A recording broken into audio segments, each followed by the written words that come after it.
ಕಾಡಿನೊಳಗ ತಂದೆಯ ಮಾತನ್ನು ಕೇಳಿ ಕಾಡಿನೊಳಗ ಮಗಳ ನೀರು ತರುವುದಕ್ಕೆ ಹೋಗ್ತಾಳ. ಆ ಮಗಳು ಕಾಡಿನೊಳಗ ನೀರು ತರುವುದಕ್ಕೆ ಹೋಗ್ತಾಳ. ನೀರು ತುಂಬಿಕೊಂಡು ಬರುವಂತ ಸಂದರ್ಭದೊಳಗ ಈ ಮಹಿಷೆಯ ಮೇಲೆ ಕಣ್ಣು ಬೀಳುತ್ತದೆ. ಯಾರ ಕಣ್ಣು?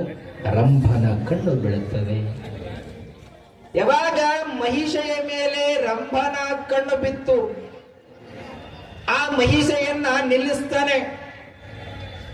ನೀನು ನನ್ನವಳಾಗಬೇಕು. ನೋಡ್ರಿ ಎಟ್ಟು ಕೆಟ್ಟದ ಮನಸ್ಸು. ಜೀವ ಇದು ಹೆಂಗದ, ಶರೀರ ಇದ್ದು ಇದ್ದಂಗೆ ಇರಬೇಕಂತ್ರಿ. ಎಲ್ಲ ಇದ್ದು ಇಲ್ಲದಂಗಿದ್ರೆ ಬಹಳ ಚಂದ. ಇದು ಕಾಮ ಅನ್ನುವಂಥದ್ದು ಬಹಳ ಕೆಟ್ಟ. ಇದು ಮಹಿಷೆ ಅಂತಾಳ, ನನ್ನ ತಂದೆ ಮೇಧಾಸುರ ಜಗತ್ತಿನ ಒಳಿತಿಗಾಗಿ ಪೂಜೆಯನ್ನ ಮಾಡ್ಲಕತ್ತಾನ, ನನಗ ತೊಂದರೆಯನ್ನ ಕೊಡಬೇಡ, ಮಡಿ ಉಡಿಯಿಂದ ಆಚಾರವಂತಳಾಗಿ ಕ್ರಿಯಾಶೀಲಳಾಗಿ ತುಂಬಿದ ಬಿಂದಿಗೆಯ ನೀರನ್ನ ಹೊತ್ತುಕೊಂಡು ಹೊರಟಿರುವೆ ಅಂತ ಮಹಿಷೆ ಪರಿಪರಿಯ ಮಾತುಗಳನ್ನು ಹೇಳುತ್ತಾಳೆ. ಆದ್ರೆ ರಂಭ ಕೇಳುತ್ತಿಲ್ಲ. ಆಕೆಯ ರೂಪ ಲಾವಣ್ಯಕ್ಕೆ ಮಾರು ಹೋಗಿದ್ದಾನೆ ರಂಭ. ಕಾಮ ಅಂತಕ್ಕಂಥದ್ದು ಬಹಳ ಕೆಟ್ಟ. ಲಜ್ಜಿಗೆಟ್ಟ ಮನುಷ್ಯನಿಗೆ ನಾಚಿಗಿರುವುದಿಲ್ಲ ಅಂತೆ. ಲಜ್ಜಿಗೆಟ್ಟ ಮನುಷ್ಯನಿಗೆ ನಾಚಿಗಿರುವುದಿಲ್ಲ. ಯಾವುದೇ ಒಂದು ಹೆಣ್ಣು ಮದುವೆ ಆಗಿತ್ತು ಅಂತಂದ್ರೆ ಯಾವುದೇ ಕಾರಣಕ್ಕೆ ನೋಡಬಾರದು. ಪರಿಚಯ ಇಲ್ಲ ಅಂತಂದ ಬಳಿಕ ಆ ಹೆಣ್ಣನ್ನ ಸಹಿತವಾಗಿ ಮಾತನಾಡಿಸಬಾರದು. ನಿಜವಾದ ಸನ್ಯಾಸತ್ವ ಹೆಂಗಿರ್ಬೇಕಂತಂದ್ರೆ, ಒಂದು ಸತ್ಯ ಘಟನೆ ಹೇಳ್ತೀನಿ ನಿಮಗ.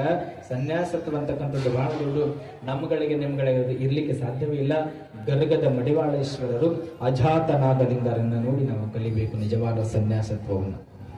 ಹೆಂಗ ಕಲಿಬೇಕಂತಂದ್ರ, ಮಾತು ಕಠೋರದ ಯಾರು ಅನ್ಯತ ಭಾವಿಸಬೇಡ್ರಿ. ಕವಿಗಳು ಅಜಾತನಾಗಲಿಂಗರು, ಗರ್ಗದ ಮಡಿವಾಳೇಶ್ವರರು ಸಾಮಾನ್ಯರೇ.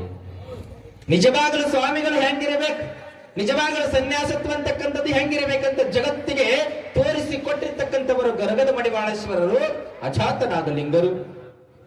ಇಲ್ಲಿ ಕಾಶಿ ಕ್ಷೇತ್ರಕ್ಕೆ ಒಂದು ಸಾರಿ ಹೋಗಿರ್ತಾರೆ ಗರ್ಗದ ಮಡಿವಾಳೇಶ್ವರರು, ಅಜಾತನಾಗಲಿಂಗರು. ಹೋಗಿರುವಂತಹ ಸಂದರ್ಭದಲ್ಲಿ ಜಂಗಮವಾಡಿಯ ಮಠದ ಗುರುಗಳು ಆ ಜಂಗಮವಾಡಿ ಮಠಕ್ಕ ಹೋಗಬೇಕಂತ ದಾರಿ ಕೇಳುವಂತ ಸಂದರ್ಭ ಗೊತ್ತಾಗ್ತದೆ. ಜಂಗಮವಾಡಿ ಗುರುಗಳಿಗೆ ದಿವ್ಯ ಅಂತರಾತ್ಮರನ್ನು ತಿಳಿದುಕೊಳ್ತಾರೆ. ಅಜಾತನಾಗಲಿಂಗರು ಮತ್ತು ಗರ್ಗದ ಮಡಿವಾಳೇಶ್ವರರು ನಮ್ಮ ಬಳಿ ಬರ್ಲಕತ್ತಾರ. ಇವರಿಗೆ ಒಂದು ಪವಾಡವನ್ನ ನಾವು ಮಾಡಬೇಕು, ಪವಾಡವನ್ನ ತೋರಿಸ್ಬೇಕಂತಾರ ಜಂಗಮವಾಡಿ ಗುರುಗಳು. ಹಿಂಗಂದಾಗ ಹತ್ರ ಬರುವಂತ ಸಂದರ್ಭ ಜಂಗಮವಾಡಿ ಮಠದ ಗುರುಗಳು ಅಜಾತನಾಗಲಿಂಗರನ್ನ ಗರ್ಗದ ಮಡಿವಾಳೇಶ್ವರರನ್ನ ಕರ್ಕೊಂಡು ಬರೋದಕ್ಕೆ ಕಳಿಸ್ತಾರ. ಈ ತಮ್ಮ ಸೇವಕರು ಇವರಿಬ್ಬರನ್ನ ಸಾಧುವರಿಯರನ್ನ ಕರ್ಕೊಂಡು ಹೋಗ್ತಾರ ಮಠಕ್ಕೆ. ಕರ್ಕೊಂಡು ಹೋಗಿರುವಂತಹ ಸಂದರ್ಭದಲ್ಲಿ ಬಹಳ ದೂರದಿಂದ ನಡೆದುಕೊಂಡು ಬಂದಿರುವಿರಿ, ನಿಮಗ ಧಣಿವಾಗ್ಯದ, ಸ್ನಾನ ಮಾಡ್ರಿ ನೀವು. ಜಂಗಮವಾಡಿಯ ಗುರುಗಳು ಗರ್ಗದ ಮಡಿವಾಳೇಶ್ವರರಿಗೆ ಅಜಾತನಾಗಲಿಂಗರಿಗೆ ಹೇಳಿದಾಗ ಗರ್ಗದ ಮಡಿವಾಳೇಶ್ವರರಂತಾರ, ಮೊದಲು ನಾನು ಸ್ನಾನ ಮಾಡುತ್ತೀನಿ, ನಾನು ಮೊದಲು ಸ್ನಾನ ಮಾಡುತ್ತೀನಿ ಅನ್ನುವಂತ ಮಾತನ್ನ ನಾಗಲಿಂಗರಿಗೆ ಹೇಳಿದಾಗ ನಾಗಲಿಂಗರು ಅದ್ಭುತವಾಗಿರುವಂತ ಮಾತನ್ನ ಹೇಳುತ್ತಾರೆ. ನೋಡು ಮಡಿವಾಳ, ನಮ್ಮ ನಿಜವಾದ ಸನ್ಯಾಸತ್ವವನ್ನ ಪರೀಕ್ಷೆಯನ್ನ ಮಾಡ್ಲಕತ್ತಾರ ಜಂಗಮವಾಡಿ ಮಠದ ಗುರುಗಳು.